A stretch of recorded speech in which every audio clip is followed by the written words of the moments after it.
अल्हम्दुलिल्लाहि रब्बिल आलमीन वल आक़िबतु लिल मुत्तक़ीन वस्सलातु वस्सलामु अला अशरफिल अंबिया'i वल मुरसलीन अम्मा बाद फ़अऊज़ु बिल्लाहि मिनश शैतानिर रजीम बिस्मिल्लाहिर रहमानिर रहीम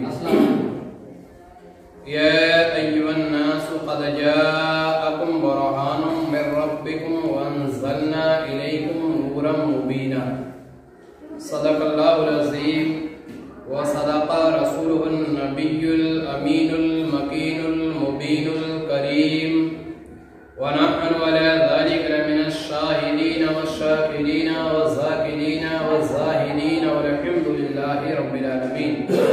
अज़ीज़ान गिरामी, सय्यदी आला हज़रत इमाम अहले सुन्नत यानी मुजद्दिद दीन व मिल्लत यानी अश-शाह इमाम अहमद रज़ा खान फाज़िल बरेलवी रहमतुल्लाहि ताला अलैह आक़ाए करीम सल्लल्लाहु अलैहि वसल्लम की बारगाह में जब खिराज अक़ीदत पेश करते हैं तो सय्यदी आला हज़रत ये कहते हैं कि वो सुए लालज़ार फिरते हैं, तेरे दिन ऐ बहार फिरते हैं, जो तेरे दर से यार फिरते हैं, दर बदर यूं ही खार फिरते हैं।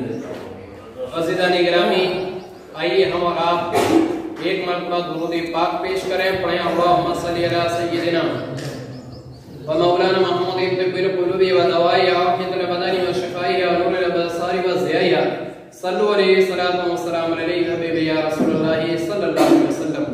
अज़ीज़ान गिरामी, सय्यदी व सनदी आला हज़रत इमाम अहले सुन्नत ये कहते हैं कि उनके मौला की है बस शान अज़ीम, जानवर भी करें जिनकी ताज़ीम, संग करते हैं अदब से तस्लीम, पेड़ सजदों में गिरा करते हैं।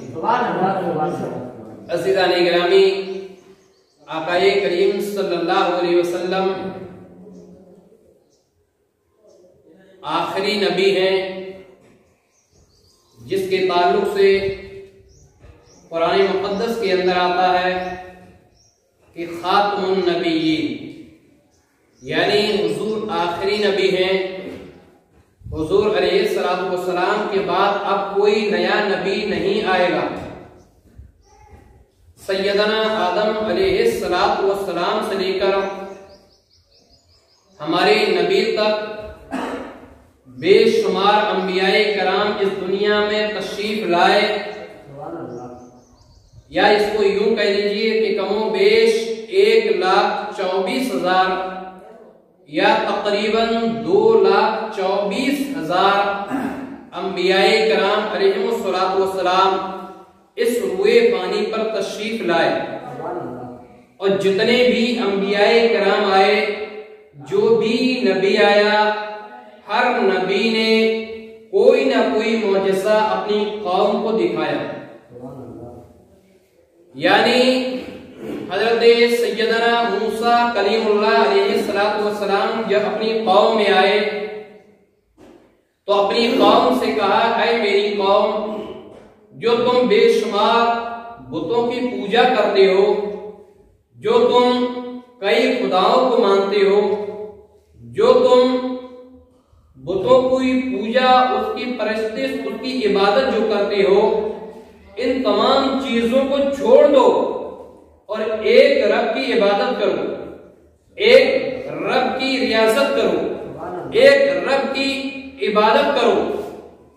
वो एक रब है जिसका कोई शरीक नहीं है, वो एक ही माबूद है। तो उनकी कौम ने ये कहा कि ऐ मूसा कलीमुल्लाह, आप खुदा के नबी हैं? हजरत मूसा ने कहा, हाँ मैं अल्लाह का नबी हूं, मैं अल्लाह का रसूल हूं। तो कौम ने ये कहा कि ऐ मूसा, अगर आप नबी हैं तो कोई मौजज़ा आप भी लेकर आए होंगे। अगर आप कोई मौजज़ा दिखा दें तो यकीनन हम आपको की बात तस्लीम कर लेंगे और आपको नबी मान लेंगे, आपके मजहब की तरफ खिंचते हुए चले आएंगे, आपके मजहब से मिल जाएंगे, आपके धर्म से जुड़ जाएंगे। तो तो मूसा कलीमुल्लाह ने कहा, ए मेरी कौम, तुम मौजज़ा देखना चाहती हो?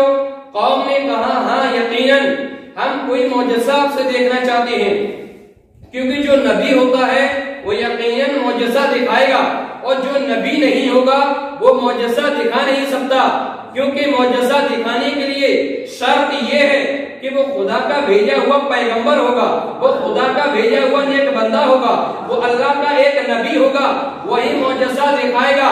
जब कौम ने इतना कहा तो मूसा पैगंबर ने कहा, ऐ कौम, अपनी बात पर गवाह रहना, अपनी बात पर अकड़े रहना, अपनी बात को यकीन तस्लीम कर लेना। यकीनन मैं तुम्हें मौजज़ा दिखाऊंगा, लेकिन ऐ मेरी कौम, जो तुमने ये कहा है कि अगर तुम मौजज़ा दिखा दोगे तो हम तुम पर ईमान ले आएंगे, हम आपको नबी मानेंगे, हम एक खुदा की इबादत करेंगे, हम बेशुमार बुतों को पूजना छोड़ देंगे, हम बेशुमार बुतों की इबादत करना छोड़ देंगे, ऐ मूसा हम आप पर ईमान ले आएंगे। तो ऐ मेरी कौम, ये बताओ, अगर मैं मौजज़ा दिखा दूं, अगर मैं मौजज़ा दिखा दूं तो तुम क्या मेरे ऊपर ईमान लेकर आओगे? यकीनन ईमान लेकर आओगे। तो पूरी कौम ने कहा, हाँ मूसा, हाँ यकीनन, अगर आप कोई मौजज़ा दिखा दोगे, अगर आप कोई मौजज़ा दिखा दोगे तो यकीनन हम आपको नबी तस्लीम करेंगे, यकीनन हम आपको रसूल तस्लीम करेंगे, यकीनन हम आपको खुदा का भेजा हुआ एक नेक बंदा तस्लीम करेंगे, आपको नबी मानने के साथ साथ आपके रब की भी इबादत करेंगे, आपके रब की भी रियासत करेंगे, एक रब पर ईमान लेकर आएंगे, एक खुदा पर ईमान लेकर आएंगे, एक माबूद की इबादत करेंगे। तारीख ये कहती है कि जब उनकी कौम ने, यानी हजरत मूसा कलीमुल्लाह की कौम ने, जब इतना हजरत मूसा अलैहिस्सलाम की कौम ने इतना सुना, और मूसा ने जब इतना सुना कि मेरी कौम मुझ पर ईमान लाने के लिए तैयार है, लेकिन शर्त यह है कि पहले मैं मौजज़ा दिखा दूं। तारीख ये बताती है कि हजरत मूसा अलैहिस्सलाम ने अपना असा लिया, यानी अपनी लाठी को लिया और एक पत्थर को मार दिया, और जैसे ही पत्थर को मारा, पत्थर पर दो टुकड़े हो जाता है। सुभान अल्लाह, सुभान अल्लाह, सुभान अल्लाह। और जब पत्थर दो टुकड़े हुआ, एक लाठी से, एक असा से, कौम हैरत में पड़ गई कि ये हम क्या देख रहे हैं। मूसा कलीमुल्लाह ने कहा, ए मेरी कौम, जो तुम देख रहे हो वही यकीनन सच है, वही हक है। अल्लाह अकबर। फिर कौम ने कहा, मूसा इतना नहीं, इतने से काम नहीं चलेगा, मूसा कोई और मौजज़ा दिखाओ, इसलिए कि जो नबी होता है वो तो मौजज़े चाहे जितने दिखा सकता है। मूसा अगर और कोई मौजज़ा दिखा दो तो हम तुम पर ईमान ले आएंगे। मूसा अलैहिस्सलाम ने कहा, अभी तो तुमने ये कहा था कि तुम मौजज़ा दिखा दोगे, हम तुम्हारे ऊपर ईमान ले आएंगे, अब मैंने मौजज़ा दिखा दिया है, अब तुम ईमान लेके आओ। उन लोगों ने कहा, नहीं मूसा, अगर तुम एक मौजज़ा और दिखाओ, अगर तुमने एक मौजज़ा और दिखा दिया तो यकीन जानो हम पूरी कौम तुम्हारे ऊपर ईमान लेकर आ जाएंगे। तारीख ये कहती है कि मूसा के ऊपर, जब मूसा अलैहिस्सलाम से उन लोगों ने ये शर्त रखी कि एक मौजज़ा और दिखाए, तारीख बताती है फिर अल्लाह के नबी यानी हजरत मूसा को जलाल आता है, और अल्लाह के पैगंबर, अल्लाह के रसूल मूसा कलीमुल्लाह उसी असा को जमीन पर देते हैं, और जमीन पर देने के बाद असा को कहते हैं, ऐ असा सांप हो जा, और असा एक अजदहा बन जाता है।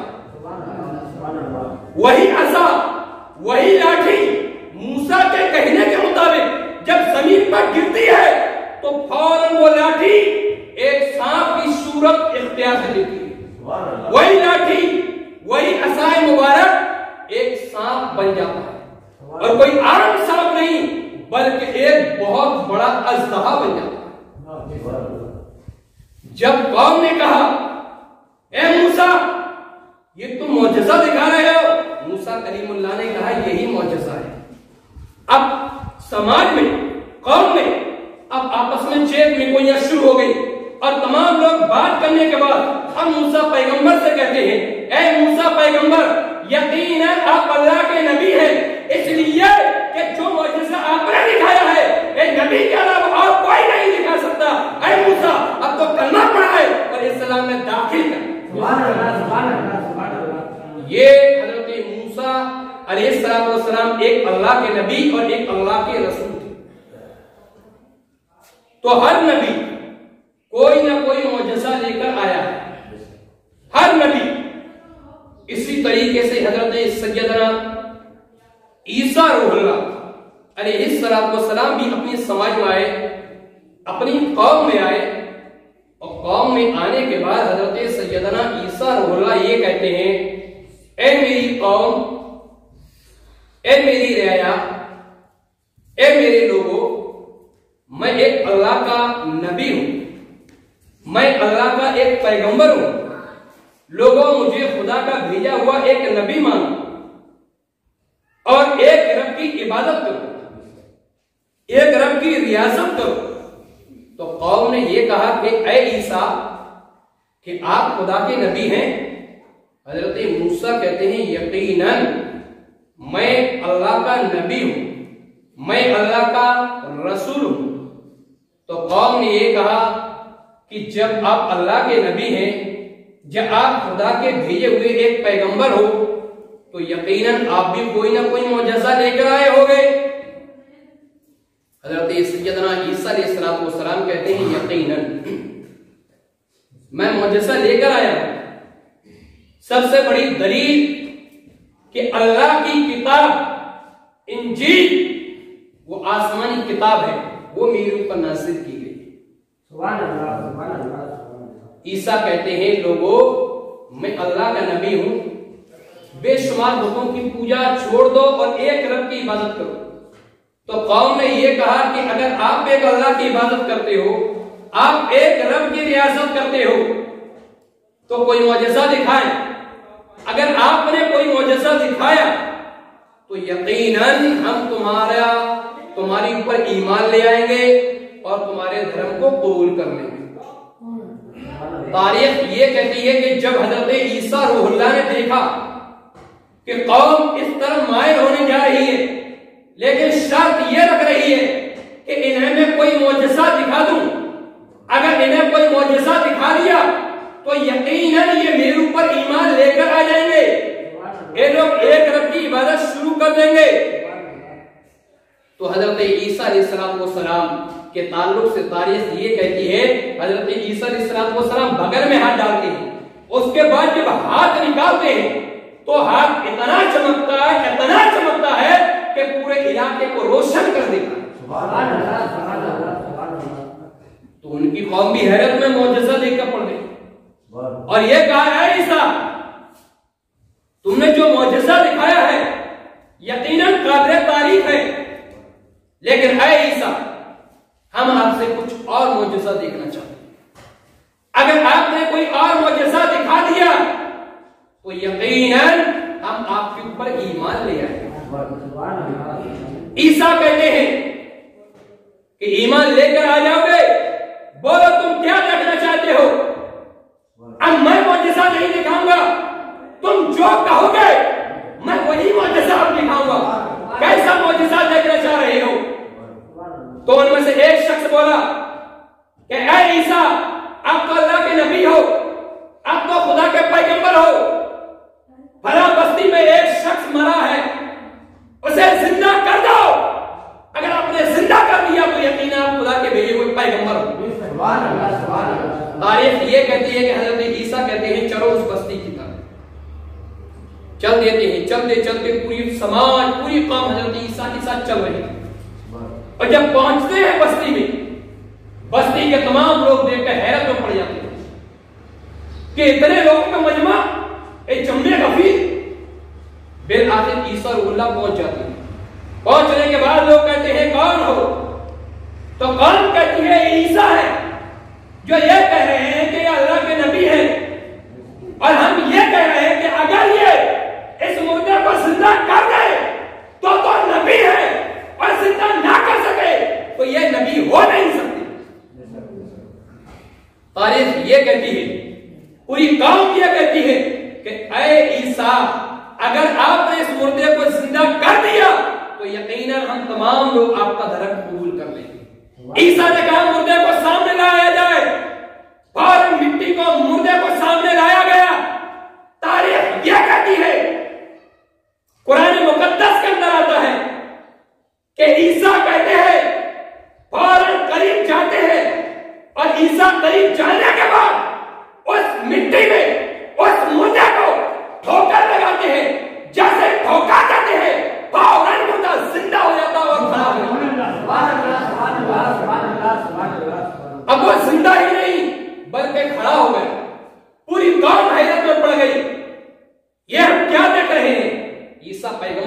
होते हैं तुम इस ईमान लेकर आ जाओ और इस्लाम कबूल कर लो। तारीख ये कहती है, पूरी समाज पूरी कौम कहती है ईसा कलमा पढ़ाओ और इस्लाम में दाखिल करो। ये हजरत ईसा अलैहिस्सलाम एक अल्लाह के नबी है, एक अल्लाह के पैगंबर है। तारीख ये बताती है कि जितने भी नबी आए तमाम नबी मौजज़ा लेकर आए, क्योंकि अल्लाह की जानिब से इन्हें इतनी ताकत, इन्हें इतनी कुव्वत, इन्हें इतना पावर दिया जाता है। अब सबसे आखिरी नबी यानी जनाब मोहम्मद रसूलुल्लाह सल्लल्लाहु अलैहि वसल्लम, आक़ाए करीम सल्लल्लाहु अलैहि वसल्लम जब तशरीफ लाए तो तारीख ये कहती है कि हुजूर के तशरीफ लाने से पहले बहुत बुरा माहौल था, बहुत बुरा हाल था। अगर किसी औरत का आदमी मर जाता था, किसी औरत का आदमी अगर मर जाता था तो उस औरत को उसी की लाश पे उसी के साथ जला दिया जाता था, या सफेद कपड़ा पहनाकर उसको घर में अंदर पैक कर दिया जाता था, बंद कर दिया जाता था। और इत्तेफाक से अगर वो औरत सुबह सवेरे घर से बाहर निकल जाती और अगर कोई शख्स काम पे जा रहा होता है और उस औरत को देख लेता तो काम पे जाना बंद कर देता और घर आकर बैठ जाता कि मैंने आज एक मनहूस की सूरत देख ली। आक़ाए करीम सल्लल्लाहु अलैहि वसल्लम के तशरीफ लाने से पहले जब बच्चियां पैदा होती थी तो उनको जिंदा दरगोर कर दिया जाता। अगर लड़के पैदा होते थे तो पूरे मक्का के अंदर, पूरे अरब कंट्री के अंदर खुशियां मनाई जाती थी। लेकिन बच्चे की जगह, लड़के की जगह अगर लड़की पैदा हो जाती तो उस लड़की को बाप अपने इन हाथों से उठाता और गड्ढा खोदता और गड्ढा खोदने के बाद उसी में जिंदा दफन कर देता था। बच्ची चीखती चिल्लाती रह जाती थी, बच्ची रोती और बिलखती रह जाती थी। आक़ाए करीम की आमद से कबल ये अरब का बहुत बुरा दस्तूर था, अरब का बहुत बुरा हाल था। औरतों की नाकदरी थी, औरतों के साथ जुल्म सितम, औरतों के साथ परेशानी, औरतों के साथ ज्यादती, औरतों के ऊपर जुल्म, औरतों के ऊपर तरह तरह के जुल्म किए जाते थे। उन्हें परेशान किया जाता था, उन्हें मारा जाता था, उन्हें पीटा जाता था, उन पर तरह तरीके से जुल्म किए जाते थे आक़ाए करीम की आमद से पहले। और अगर कोई विधवा औरत हो जाती थी तो उस औरत को मनहूस करार देते थे। जब हमारे नबी करीम सल्लल्लाहु अलैहि वसल्लम की आमद होती है तो सरकार अलैहिस्सलाम व सलाम ने बरजस्ता इन तमाम चीजों की मुखालिफत की। और जो औरत, जिस औरत को यानी विधवा को जो मनहूस कहा जाता था, मनहूस माना जाता था, आक़ाए करीम सल्लल्लाहु अलैहि वसल्लम ने 25 साल की उम्र में एक 40 साल औरत से शादी कर ये साबित कर दिया और अपनी समाज को, अपनी कौम का यह पैगाम दे दिया, ऐ लोगों, विधवा मनहूस नहीं होती, एक विधवा बाहर फेंकने के लायक नहीं है, बल्कि विधवा पे अल्लाह का करम होता है, अल्लाह की रहमत पर नाज़िल होती है। ये बाहर के लिए नहीं होती बल्कि ये सीने से लगाने के लायक होती है। सबसे बड़ी चीज, सबसे बड़ी परेशानी तो उस औरत के साथ है कि उस औरत के साथ उसका आदमी नहीं है। उस औरत को जिस सहारे की जरूरत है उस औरत के साथ वो सहारा नहीं है। तुम्हें सहारा देने के बजाय तुम उस पर जुल्म और ज़्यादती करते हो। सरकार अलैहिस्सलाम ने उसकी खुलकर मुखालिफत की। इसी तरीके से जो बच्चियों को जिंदा जलाया जाता था, दरगोर कर दिया जाता था, जिंदा दफना दिया जाता था, आक़ाए करीम ने इसके खिलाफ सबसे पहले मक्के की सरजमीन पर लगाया था और उन लोगों के सामने लगाया जो ये काम करते थे। बड़े बड़े कुरैशों के कायद, बड़े बड़े सरदार, बड़े बड़े लीडर सरकार जानते थे कि अगर मैं इनकी मुखालिफत करूंगा तो यकीनन ये मेरे खिलाफ होंगे, मुझे तकलीफ पहुंचाएंगे, मुझे सजा देंगे, मुझे बुरा भला कहेंगे, मुझ पर ज़्यादती करेंगे, मेरे राहों में कांटे बिछाएंगे। लेकिन हुजूर ने इसकी परवाह न की, बल्कि सरकार अलैहिस्सलाम ने उन तमाम के सामने